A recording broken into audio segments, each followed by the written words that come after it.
నమస్తే, welcome to Leo news. ఎలక్షన్స్కి ముందు కడపను అలాగే తన అన్న జగన్మోహన్ రెడ్డిని, అవినాష్ రెడ్డిని గడగడలాడించిన షర్మిల మరి ఎలక్షన్స్ అయిపోయిన తర్వాత కొంత మౌనం వహించారు. అయితే ఇప్పుడు ఆమె మళ్ళీ బయటకు వచ్చి జగన్మోహన్ రెడ్డిని విమర్శించే ప్రయత్నం చేస్తున్నారు.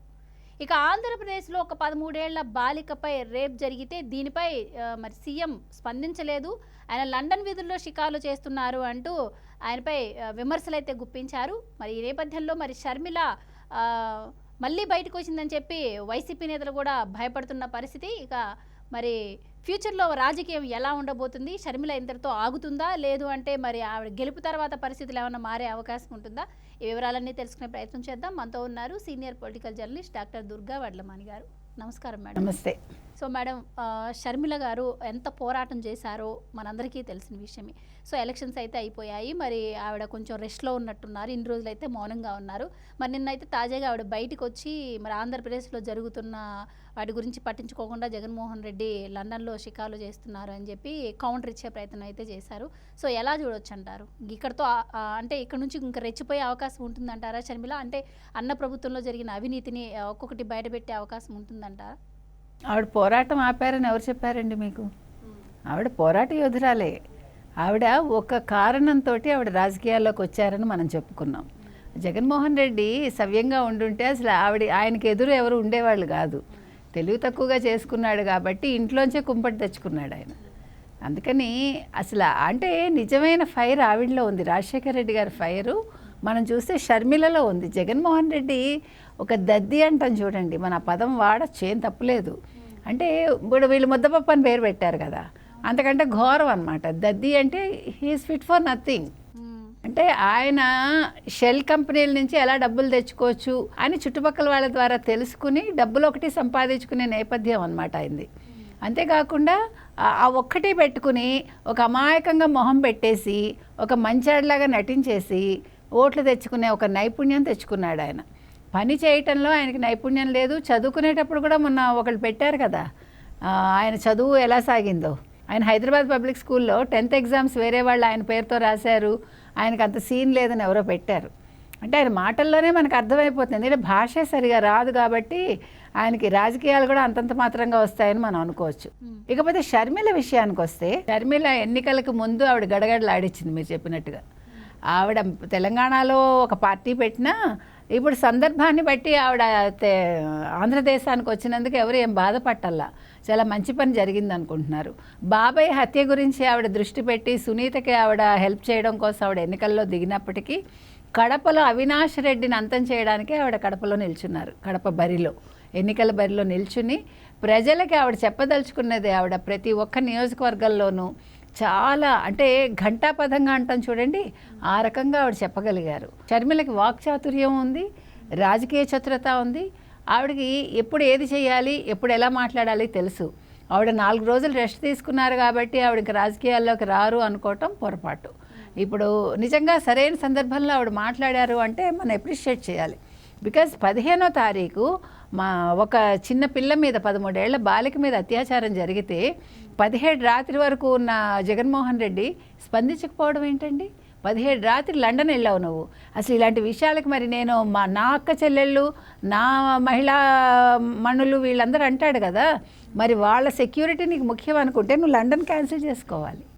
నువ్వు సరైన ముఖ్యమంత్రివి అయితే, సరైన మనిషివి అయితే, నువ్వు నిజమైన రాజకీయ నాయకుడు అయితే నువ్వు వెళ్ళటం మానేసి ఆ కుటుంబం గురించి నువ్వేమైనా శ్రద్ధ తీసుకోవాలి, ఆ విషయం గురించి ప్రస్తావించాలి. అదేదీ లేకుండా పిన్నెల్లి సోదరులను ఎలా తప్పించాలి, లేకపోతే డబ్బులు ఎలా తీసుకెళ్ళాలి కంటైనర్లో వచ్చినవి, లేకపోతే స్పెషల్ ఫ్లైట్లో ఎలా వెళ్ళాలి, గంటకు 12 లక్షలు ఖర్చు పెట్టుకుని నేను పేదవాడిని, పేద ముఖ్యమంత్రిని, నా మంత్రులందరూ పేదవాళ్ళు అంటావు కదా, అలాంటి పేద ముఖ్యమంత్రి మాటలు పేదగా ఉండవు, చేతల్లో పేదతనం ఏమీ లేదు ఆయనకి. కబుర్లు చెప్తాడంతే, కాకమ్మ కబుర్లు చెప్పి పబ్బం గడుపుకున్నాడు. ఇప్పుడు షర్మిల బయటకు వచ్చి మాట్లాడిన దాంట్లో 100% నిజం ఉంది. బికాజ్ మహిళలు చాలామంది మిస్ అయిపోయారండి. మీకు పవన్ కళ్యాణ్ అంటే ఆ రోజు అందరూ ఏడ్చారు కదా, పవన్ కళ్యాణ్ అబద్ధం చెప్పాడని. మొన్న ఒక అతను తప్పించుకుని వచ్చాడు కదా కంబోడియా నుంచి. నిన్న కంబోడియా విషయం మీరు చూసారా? కంబోడియాలో 60 మంది చేత చైనా వాళ్ళు కంబోడియా వాళ్ళ చేత, అంటే కంబోడియాలో మన ఆంధ్రప్రదేశ్కి చెందిన వాళ్ళ చేత, భారతదేశానికి చెందిన వాళ్ళ చేత సైబర్ నేరాలు చేయించారు. ఇప్పుడు వీళ్ళు ఏం చేశారంటే రాజేష్ అన్న వ్యక్తి గురించి మనం మాట్లాడుకున్నాం. ఆ రాజేష్ అన్నవాడితోటి ఇంకో నలుగురు చేరి వాడు అక్కడ ఏంటది సేఫ్టీ దాని మీద ఏదో గల్ఫ్లో అతను ట్రైనింగ్ తీసుకుని వచ్చాడు.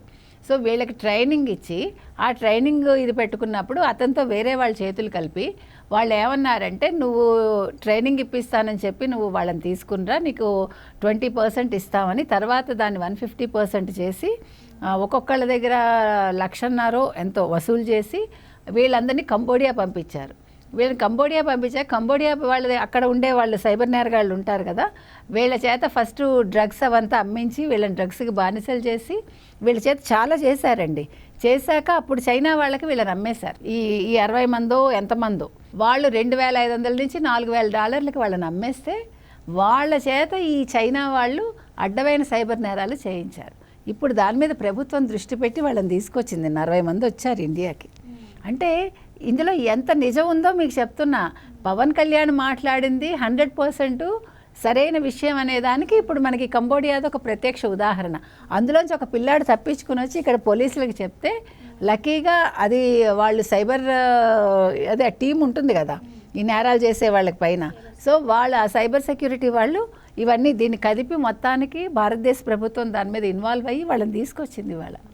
సో పవన్ కళ్యాణ్ ఎంతోమంది మహిళలు మాయమయ్యారు, చిన్నపిల్లలు మాయమయ్యారు అన్నదానికి వైసీపీ వాళ్ళు కౌంటర్లు ఇచ్చారు కదా. ఇప్పుడు వైసీపీ వాళ్ళు మాట్లాడాలి. ఇప్పుడు షర్మిల మాట్లాడింది 100% నిజం. ఇప్పుడు ఎంతమంది మాయమయ్యారో తెలియదు. కంబోడియాకి వెళ్ళిన వాళ్ళలో ఆడపిల్లలు ఉన్నారా తెలియదు మనకి.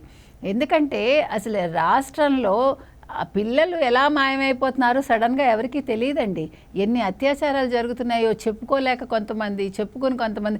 ఇప్పుడు చూసారు కదా మీరు ఆ న్యూస్, పేరెంట్స్ని వాళ్ళ ఫోటోలు పెట్టి బెదిరించి, ఎంత తప్పండి. ఆ పిల్ల మీద అత్యాచారం చేసిందే కాకుండా బయట పెడితే మీ పిల్ల ఫోటోలు బయట పెడతామని చెప్పి ఆ రకంగా కూడా వాళ్ళు బెదిరించారు. అంటే పోలీస్ వ్యవస్థ సర్వనాశనం అయిపోయింది అనేదానికి ఇది ఇంకొక తార్కాణం మనకి. అసలు ఎన్నికల విధుల్లోనే వాళ్ళు చాలా చెత్తగా బిహేవ్ చేశారు. చాలా అంటే వాళ్ళు కొమ్ము కాసి వాళ్ళ విధులు వాళ్ళు సక్రమంగా నెరవేర్చలేదు. చెప్తున్నట్టు షర్మిల గారు అన్నట్టు కూడా రాష్ట్రంలో ఇంత జరుగుతుంది, ఆ పార్టీకి సంబంధించినటువంటి ఎమ్మెల్యేనే ఈవీఎం పగలగొట్టారని చెప్పి ఇంత రాష్ట్రం మొత్తం అట్టుడుకుతుంటే ఒక్క మెసేజ్ కానీ, ఒక ట్వీట్ కానీ, లేకపోతే ఒక స్పందన కానీ లేదు. అలాగే ఆవిడ చెప్పినట్టు 13 ఏళ్ల అమ్మాయిని రేప్ చేస్తే దానిపై స్పందించలేదు. అసలేంటి అంటే ఏమనుకుంటున్నారు జగన్మోహన్ రెడ్డి? అంటే ఈసారి నేను ఎలాగో అధికారంలోకి రానని ఫిక్స్ అయిపోయి ఎందుకు స్పందించడం అనుకుంటున్నారా, లేకపోతే అసలు ఈ ప్రజలతో నాకెందుకు, నాకు ఓటు లేనప్పుడు అనుకుంటున్నారా? ఏం ఆలోచన ఉందంటారు ఆయనకు? ఆయన అంతా ప్లాన్డ్గానే వెళ్ళాడండి. మీరు అనుకుంటున్నారు ఇక్కడ బటన్ అక్కడ నొక్కుతున్నాడు ఆయన. ఇక్కడ ఏం చేయాలో ఎమ్మెల్యేలకి బటన్లు నొక్కుతున్నాడు. అక్కర్లేని విషయాలు మీరు మాట్లాడకండి, మనకు సంబంధం లేదన్నట్టుగా ఉన్నాడు. వస్తాడు 4వ తారీఖు వస్తాడు, అసెంబ్లీలో ప్రతిపక్షంలో కూర్చుంటాడు. చూడండి ఉంది రేపొద్దున్న. ఏమి ఎవడు వదిలిపెట్టాడు, ప్రతిపక్షం వదిలిపెట్టదు. ఇప్పుడు ఎంతమంది కేసులు పెట్టాడో వాళ్ళందరూ కూడా తిరగబడతారు. ఇప్పుడు ముందుంది ముసళ్ళ పండగని జగన్మోహన్ రెడ్డికి ముందుంది, కాకపోతే సిగ్గులేదు. ఒక ముఖ్యమంత్రి, ఆపద్ధర్మ ముఖ్యమంత్రి వీటి మీద స్పందించకపోవటం, తర్వాత పిన్నెల్లి సోదరులని అంత దూరం వస్తే కూడా దాని మీద మాట్లాడకపోవటం, ఇవన్నీ చేతకాని ముఖ్యమంత్రి. ఇప్పుడు సజ్జలు మాట్లాడుతున్నాడండి. మీకు ఎన్ని రోజులు అయింది సజ్జల ప్రెస్ మీట్ పెట్టి? 5-6 రోజులు అయిందా? ప్రెస్ మీట్ పెట్టాడా? మాట్లాడుతున్నాడా? ఇప్పుడు వైసీపీ వాళ్ళ నోర్లన్నీ పడిపోయాయి.